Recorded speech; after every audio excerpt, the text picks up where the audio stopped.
Hi everyone again.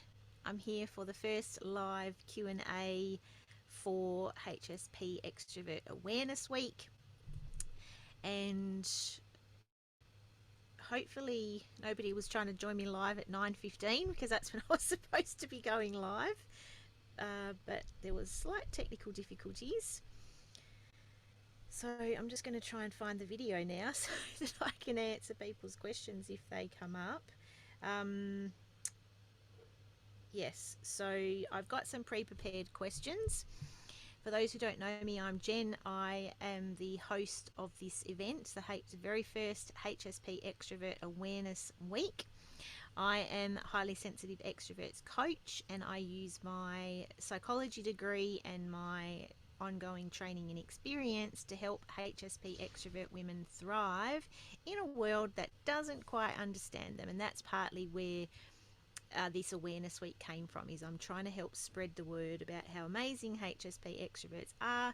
I'm also, the other purpose of this week is to help the loved ones of HSP extroverts perhaps understand us a little better. So, oh, Jodie's there. Hi, Jodie, you found me. So I'm just trying to mute myself on this one. She's given me a good question already. Thanks, Jodie. So, how can we broach with other people about our sensitivity without sounding like a victim? Oh, that's a really good question.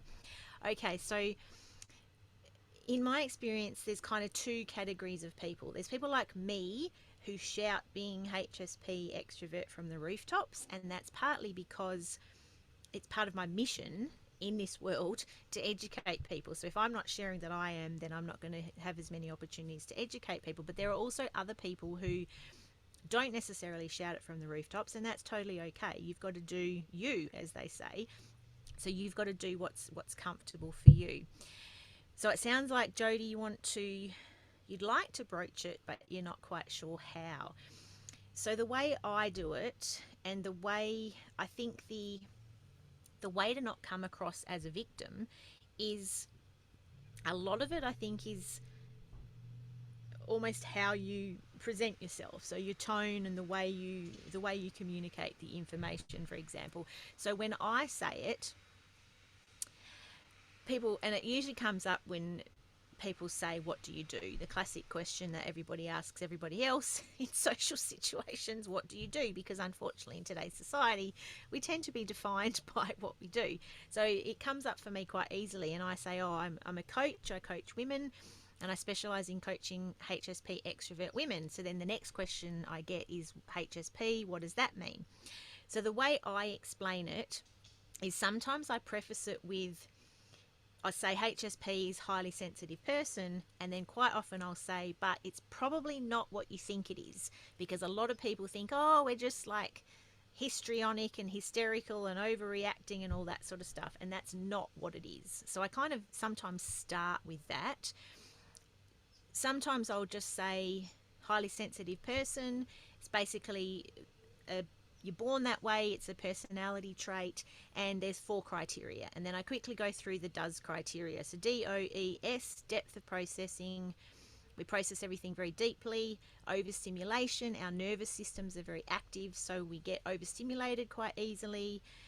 E is for empathy and emotional reactivity and responsiveness, so we're very empathetic, and our emotions are much more pronounced than non-HSPs.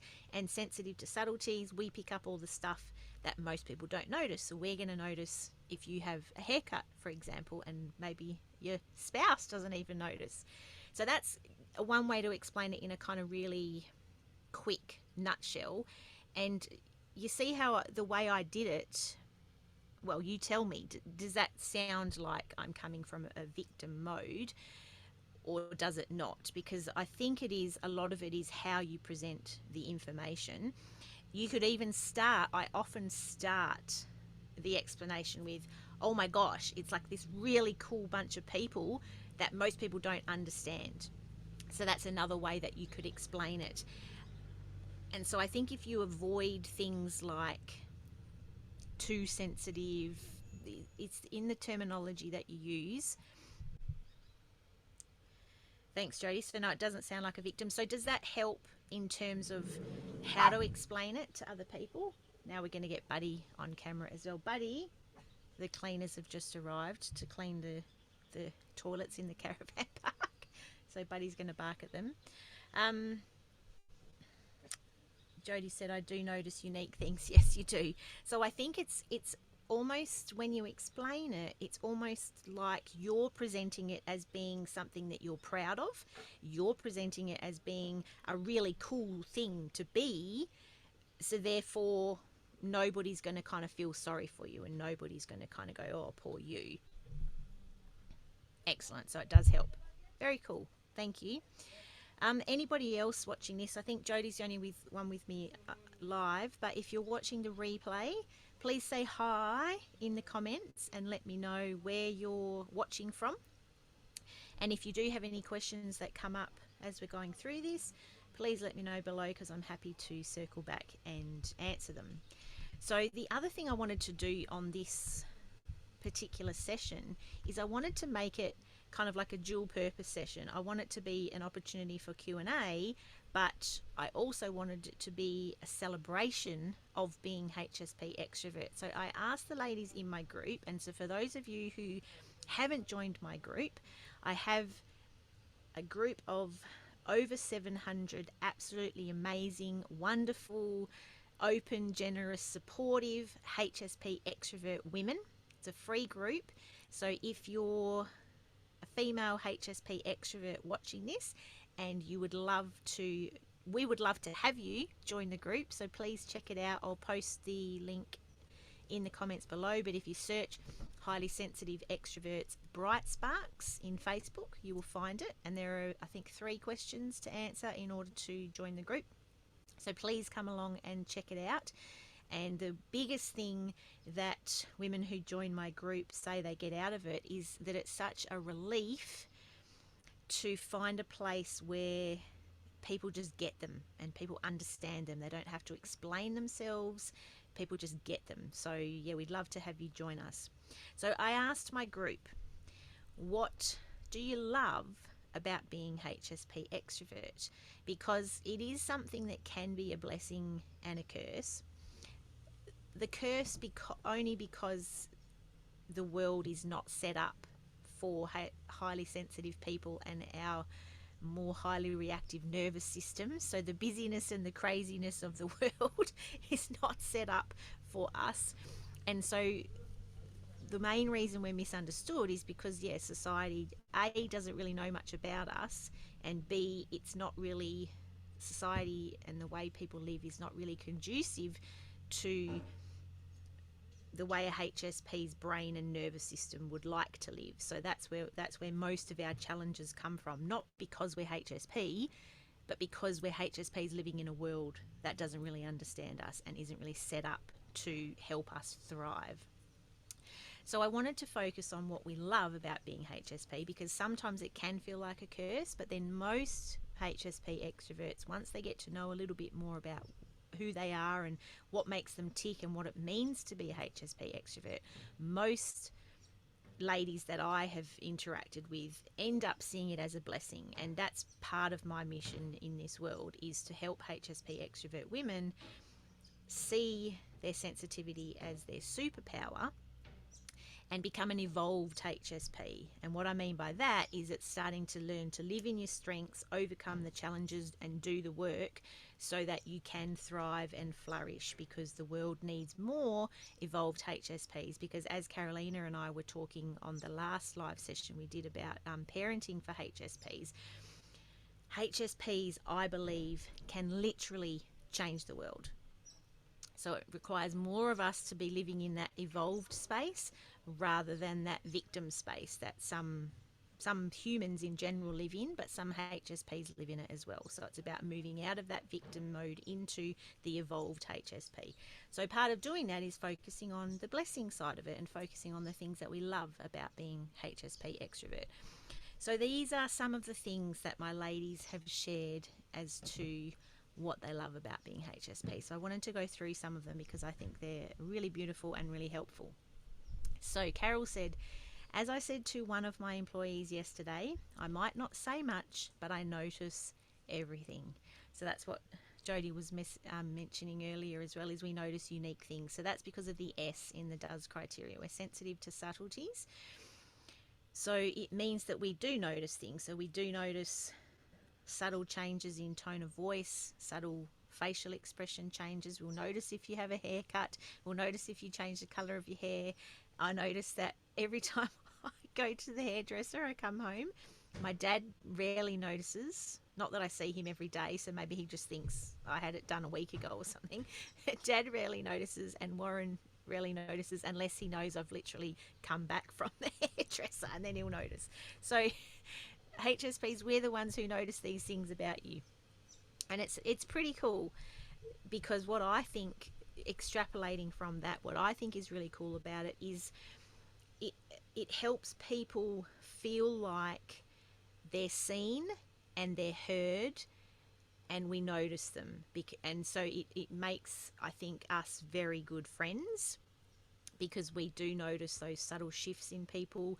We're going to be the ones that pick up if our friend's having a bit of an off day or is struggling a bit. Even if they're trying to hide it, we're going to be able to pick up that stuff. So it does make us pretty awesome friends, I think. It is cool, isn't it, Jodie? Love it.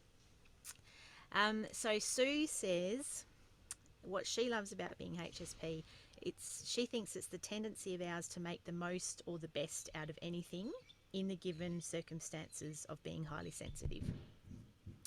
So again, I think, yes, this is a really positive aspect of us, is that we do focus on the best, particularly in people.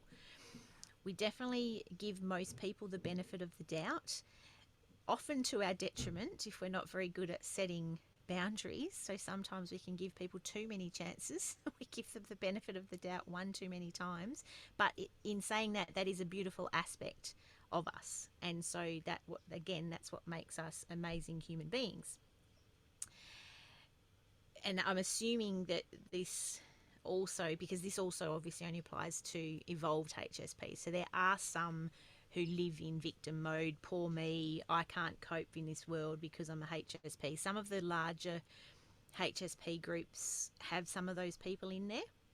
And I know some of my ladies have shared with me that they struggle in those larger groups where there are the kind of the bitches, the whingers and the complainers, where all they do is just complain about everything. Whereas I've tried really hard to make our group a more positive space where it's okay to have a vent. And I say there's a difference between having a vent and having a whinge. And I think I talked about this with Carol in the HSP success story I did yesterday. It's totally okay to have a vent, to be having a hard day and wanting to get something off your chest. But what we try and focus on is venting and then moving through it and moving on and focusing on the positives and focusing on the lessons. What can we learn from this? How can we grow from this? So I think that's something that a lot of people notice is the difference in our group as well, the highly sensitive extroverts bright sparks group. Definitely, what did you say, Jodie? Definitely feel that in the other groups you're talking about, yeah, there are some quite, I find it challenging to hang out in some of those groups because the energy is quite heavy and sad and poor me, and I really struggle with that sort of energy.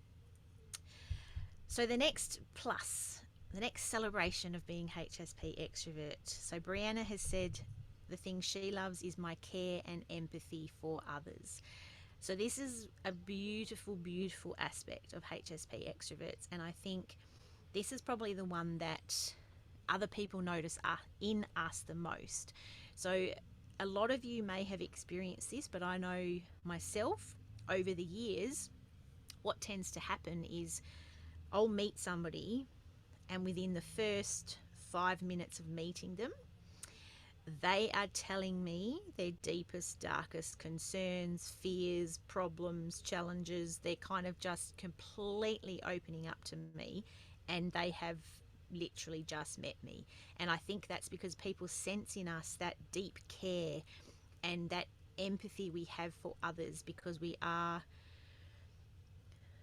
really, really caring, empathetic human beings. And that's the E in the DOES criteria, of course. So that's, again, why I say that HSPs in general, but obviously I focus on HSP extroverts, are amazing human beings because we are very others focused. We put others first. We care about others. We go the extra mile for others. We make extra effort for others' birthdays, for Christmases, for special events.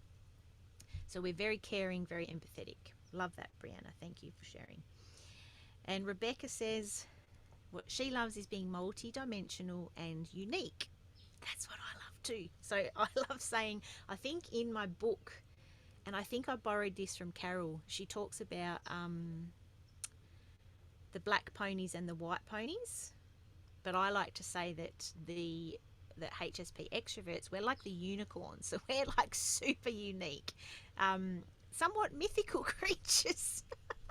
Even although, as you all know, we're not mythical, we are real, and these strengths are valid, and they exist in us. So we're very multidimensional, we're very unique, and I think what makes HSP extroverts multi-dimensional is because we have that kind of contradiction in our personality, because we have our HSP side, which is the D, the O, the E, and the S, but then we also have our extrovert side, which sometimes throws a bit of a spanner in the works, and that's what causes the contradictions, because our extrovert side in a lot of ways is completely contradictory to our HSP side. But if we can harness the strengths of both, that's when we can really have a profound impact on those around us and the world in general, because our extrovert side is what causes us to want to go out into the world, to want to interact, to want to extrovert, or go and do some peopling, as I call it. Get that external stimulation, try those new things, meet those new people. That's what our extrovert side drives us to do. And then our HSP side adds that caring, that empathy, that ability to deeply process, make links, pick up those subtleties. So that's, I think, what brings that multidimensionality out in us. And of course, yes, we're very unique because HSPs make up about 15 to 20% of the population. Of those 15 to 20%, 70% of them, a whopping 70%, are introverts, which means only 30% of us are HSP extroverts, which actually equates then down to about 4.5 to 6% of the population. So that's about only 1 in 20 people you meet. So about 1 in 5 people you meet is likely to be HSP, but only about 1 in 20 is a HSP extrovert. So yes, we are literally unique. I like to say we're a minority within a minority. What else have we got that's really cool? So Heather has said the things that she loves: attention to details, notice things that others don't, consider finer details when doing things, and try to do things the best we can. Yes, so I think in a nutshell, what a couple of words that would kind of cover all of those things are tendency to perfectionism, and we're very conscientious. So that's we're very paying attention to detail, notice things that others don't. So we've already talked about that with the sensitive to subtleties. But I think, tendency to perfectionism is something that we need to be aware of so that we can control it, so that it doesn't work to our detriment. And conscientiousness is another one of those beautiful aspects of our trait, because we are wanting to do the right thing, we are wanting to do right by people, we are wanting to get things right. And Carolina and I again talked about this in the parenting chat before. Most HSP parents are conscientious. They want to do right by their child, and they want to do the best they can when raising their child. And a bit of a story I'll tell you about perfectionism. So it's something that in my business.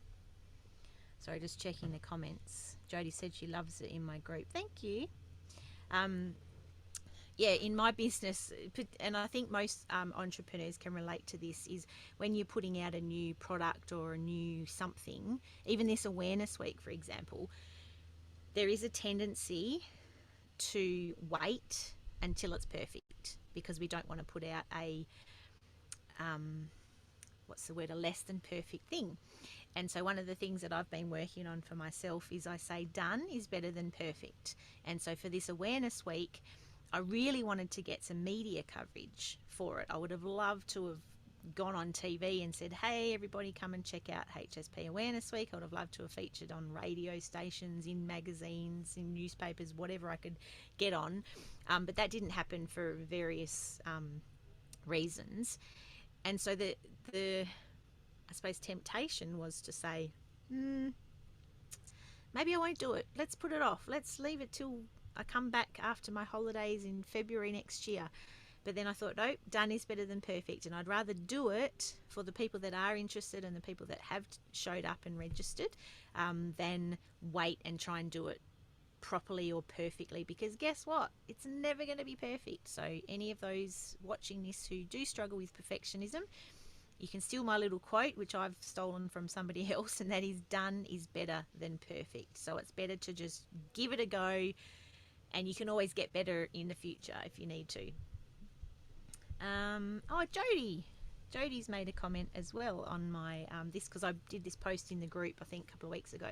So Jody said, your favourite thing is you feel things like other people's pain and what's going on in their body. So Jody's a massage therapist, so I imagine this is a huge plus in what you're doing in your business.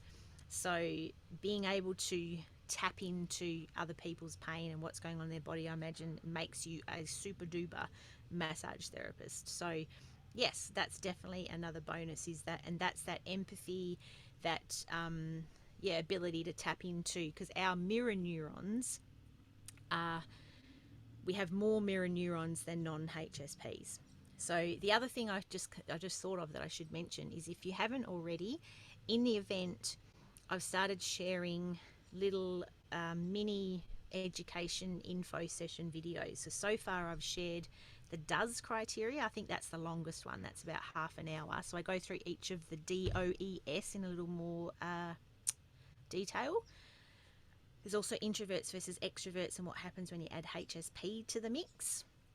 So that's in there too. And today I'll put in another couple. I've also done strengths of HSP extroverts and the main challenges of HSP extroverts. So they'll be coming soon into the event. So be sure to check those out, because that will highlight a lot of this stuff that we're talking about. And all of those little snippet videos form part of my HSP Extrovert Discovery info session. So if you'd like to get access to kind of one big video that you can bookmark and access whenever you want, that link is on each of those mini videos as well, so that you can sign up for the HSP Discovery info session, which is free.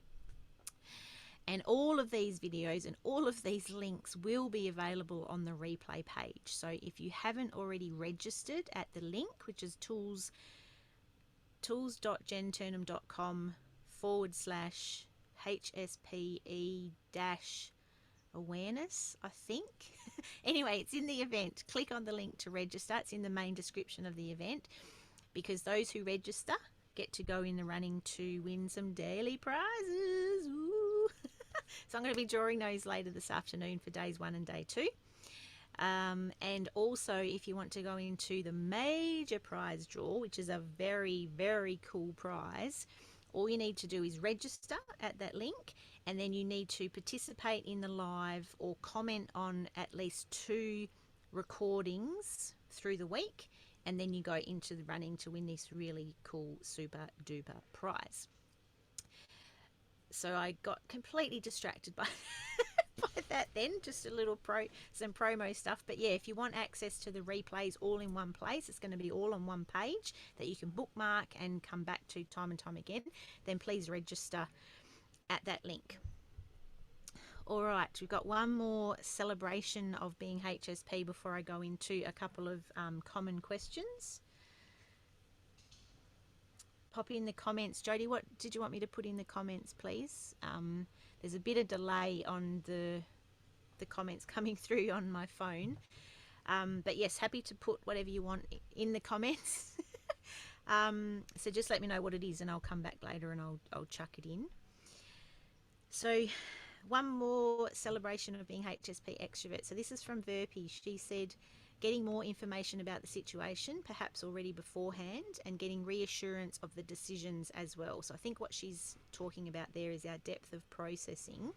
So our subconscious picks up a lot, our brain picks up a lot more than non-HSP brains, and then it does all this kind of super duper activity, and it links and it looks for similarities, it looks for links, it looks for, and that's what deep processing is like. It's about linking things to past experience, putting things together, making predictions, making projections.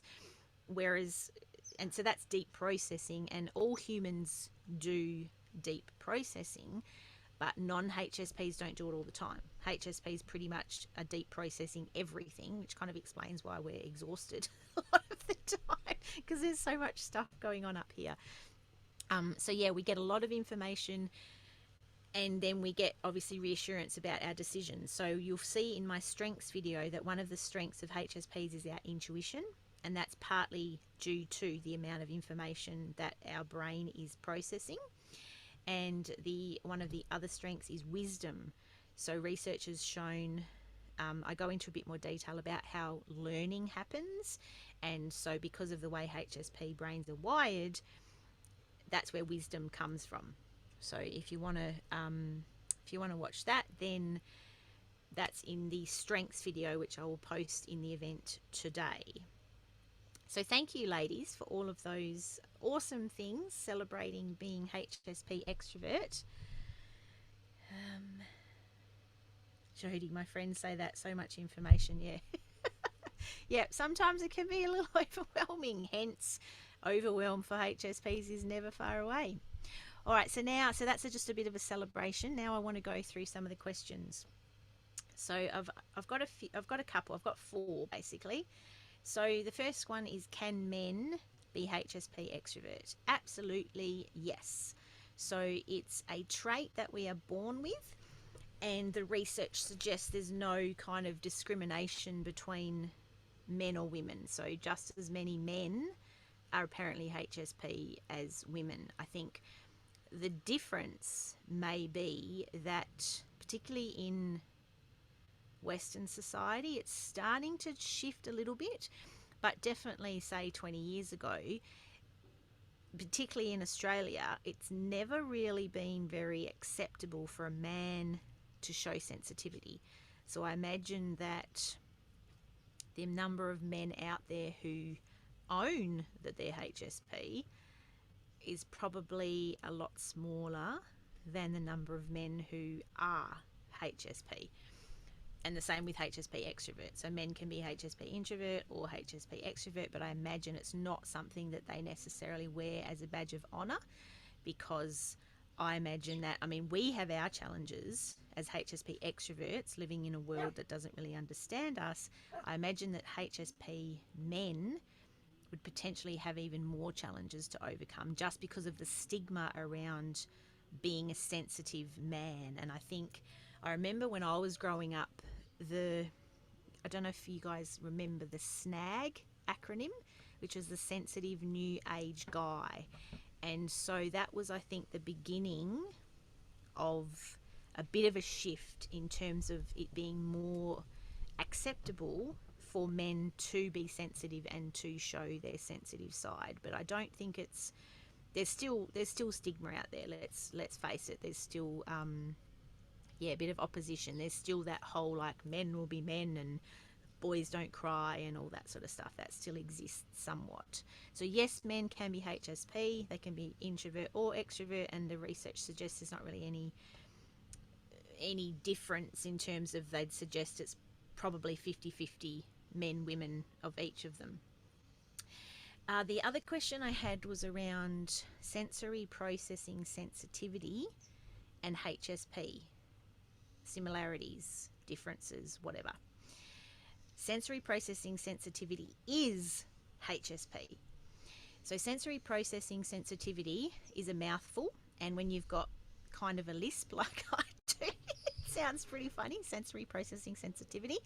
So that and HSP are one and the same. So sensory processing sensitivity, I'm going to start saying SPS because that's going to, if I have to keep saying that over and over again, it's going to trip me up at some point. So SPS is the scientific term for HSP. So HSP is the layman's term for SPS. Now, the interesting thing about this is I don't like using SPS, sensory processing sensitivity. The reason being, and this is a personal choice, some people prefer to use the scientific term. I prefer to use the layman's term, but both of them are kind of fraught with difficulty, because if you say I have sensory processing sensitivity, to me it sounds like there's something wrong with me. It's almost like I've been diagnosed with a disorder. That's why I don't like it, because of the stigma that that is associated with saying I have this. It's almost like I'm getting a diagnosis. So that's why I don't personally like using sensory processing sensitivity. But it is a personal choice, just like the whole thing about whether you announce to the world you're HSP or not. It's a personal choice and what you're most comfortable with. But HSP is also fraught with potential difficulties, because if you say I'm highly sensitive, what are people going to think straight away? Oh, we better walk on eggshells around her, because we don't want her to overreact or fly off the handle or whatever. So that can give people the wrong idea as well. And I think that's what you were probably getting at, Jodie, with your question earlier, is how do I explain it to people without coming across as a victim? So just on that, further to what I said in answer to your question, if you say HSP, highly sensitive person, as opposed to I'm highly sensitive, I think that makes a big difference as well in terms of the message that it sends across. Because if you just say I'm highly sensitive, that can be very easily misconstrued and assumptions and conclusions jumped to.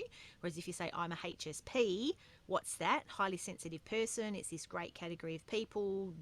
Go through the does criteria. So you kind of brushing past the highly sensitive bit and going straight into the kind of the sciencey talk, which helps overcome that assumption or those conclusions that people may jump to when you use that term highly sensitive. But you may choose to say SPS instead. So SPS, HSP, same thing, just a different way of describing it. Scientific term versus layman's term. The other distinction I wanted to bring up, though, is sensory processing disorder. That is very different to being a HSP. So that's a soapbox thing for me. So I actually, I got myself in trouble a couple of months ago. I was listening to somebody's podcast, and one of their guests pretty much lumped all HSPs into the sensory processing disorder category. And so I couldn't help it. I emailed the podcast guest host, got up on my soapbox a little bit, realised afterwards that I was preaching to the converted, because she's actually HSP. So I probably didn't need to get up on my soapbox with her, and ended up apologising later.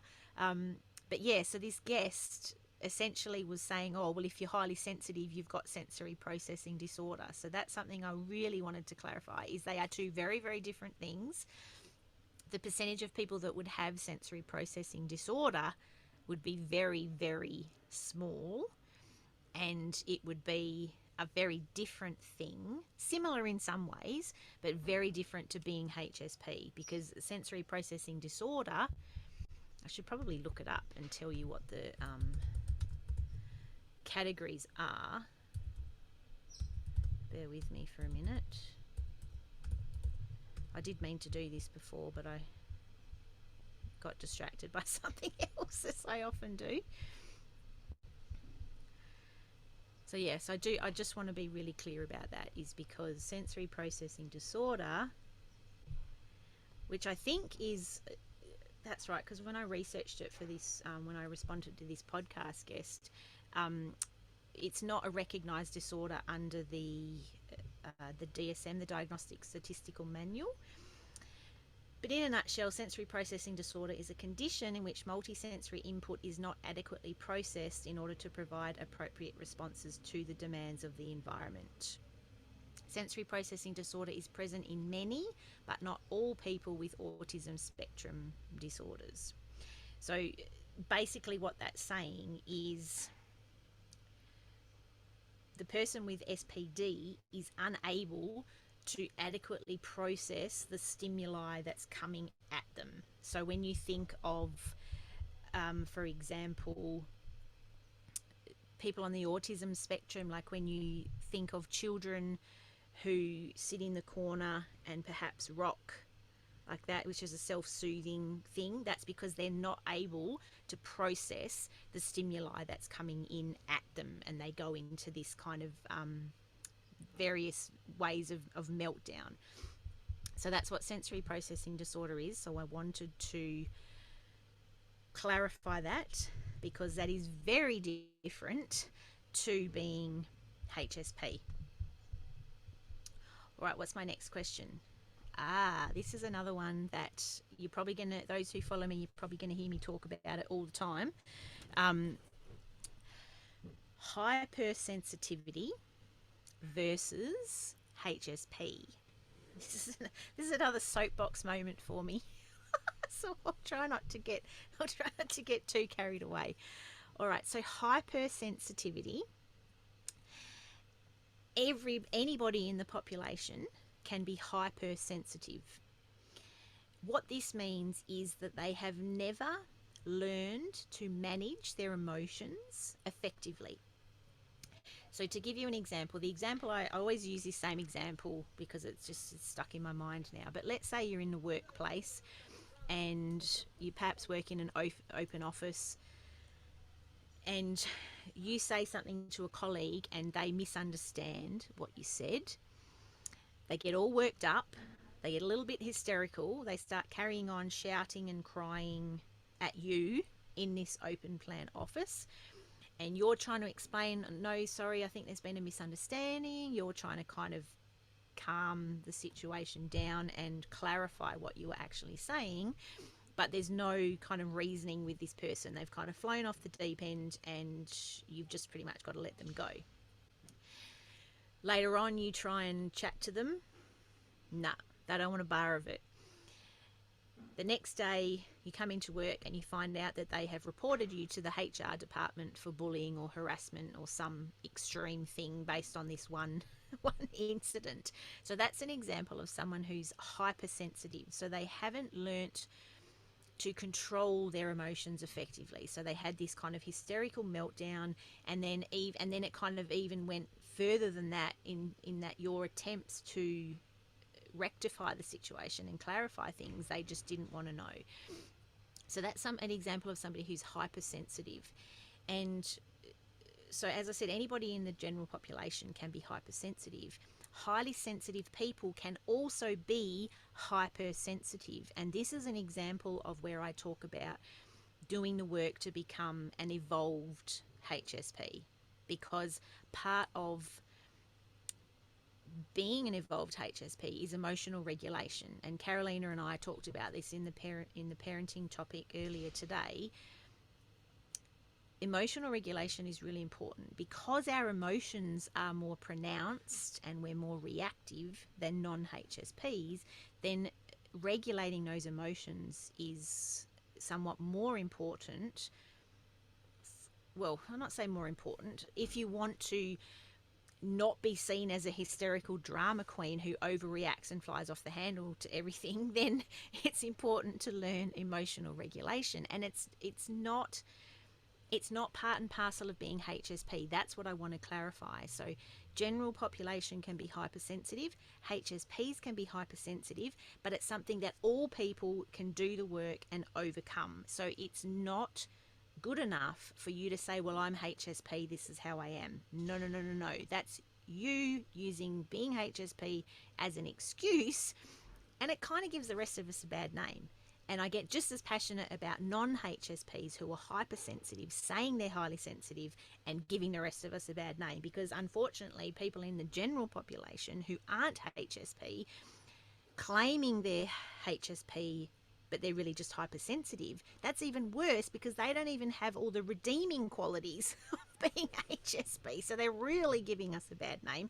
Hence, I'm getting up on my soapbox and I'm getting carried away. So I just wanted to clarify that I think it's really important for HSPs to learn to manage their emotions effectively, to emotionally regulate, because we don't want the general consensus to be we're a bunch of hysterical people who can't control ourselves, and people feel like they have to walk on eggshells around us and all of that sort of thing. That's not the message we want to send about HSPs. So soapbox finished. I'm stepping down off it now. But if you have any questions about that or any comments, please let me know below. And the last one I wanted to talk about very briefly today, because we kind of covered it in depth yesterday, is the difference between empaths and HSPs. This is another common question that comes up. So what are the differences? What are the similarities? If you want a more in-depth explanation of this, then please watch the empaths video I did with Sarah Lopez yesterday. That's also in the event. You'll be able to find the recording. So the main difference, essentially, as we talked about yesterday, there's not a lot of research out there about the comparison, or even empaths. Like empaths have got even less research than HSPs. So this is really just my opinion as to what the differences are. So my opinion is that empaths, if you think of it as a continuum, particularly the empathy, so the E in the does criteria, if you think of empathy as being on a continuum, at one extreme end of that continuum are people with narcissistic personality disorder. Then you've got kind of like the general population in a bell curve, so most of the people are around the middle. And then you've got HSPs higher than the middle. And even then there's going to be variations in how empathetic they are, but all HSPs will be higher than the general population. And then you've got empaths at the other extreme. So I would suggest, in my opinion, that empaths and people with narcissistic personality disorder are two opposite ends of that continuum. So therefore, under that theory of mine, all empaths are also HSPs. Because everything I've read about empaths, a lot of the stuff, you read it and you go, well, that's the same with HSPs. They process things deeply. They are sensitive to subtleties. Their nervous systems get overstimulated. But I think the main differences are, it is in the empathy. So HSPs are very empathetic. We've got very active mirror neurons. So we can empathize very, very easily with what somebody else is going through. Empaths have taken it that one step further in that they can actually feel emotions of other people, sometimes people that aren't even around them. So I could be sitting in my caravan and I could be feeling the emotions of perhaps somebody who's in the toilet block having a shower just over there. So that's the difference with, in my opinion, HSPs and empaths. But if you want a bit more of an explanation plus some really good tips for empaths, then please check out the video I did yesterday with Sarah Lopez, who's an empath, and she specialises in working with empaths, particularly entrepreneurial empaths, which is a bit of a mouthful as well. All right, I think I'm going to leave it there for this Q&A. If you do have any questions, please let me know below, because I will check, because I'm doing another Q&A on Thursday, I believe. Let me tell you when it is actually, so you can make sure that you get your questions in before then. Yes, so 2 o'clock Perth time on Thursday, which is like the middle of the night for USA, and it's first thing Thursday morning for UK.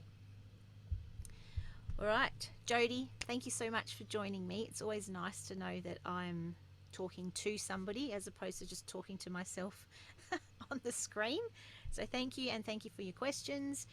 Anybody else who has questions, please let me know. If you're watching the replay, please comment below and say hi from California, New York, Tasmania, wherever you're watching this from. I would love to know that you've watched it, because if people don't comment, I don't know if it's been valuable. I don't even know, well, I kind of know if people have watched it because it gives me the number of views, but I don't know if people have watched it all the way through. I don't know what people's thoughts are.